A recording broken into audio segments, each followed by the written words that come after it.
How long does it take Craft Smart Natural Clay to dry? Craft Smart Natural Clay is an air-dried clay that hardens through the process of evaporation. How long it takes to dry depends upon the thickness of your project.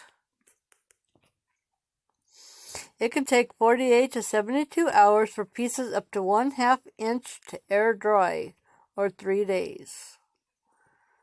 It is recommended by professional potters to hollow out really thick pieces. Well, how thick should you make your Craft Smart Natural Clay?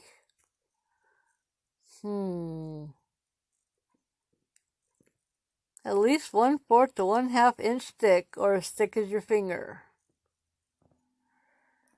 Well, hope that helps. Please like and subscribe to A Joyful Clay Tutor, and watch this playlist for more videos. Bye.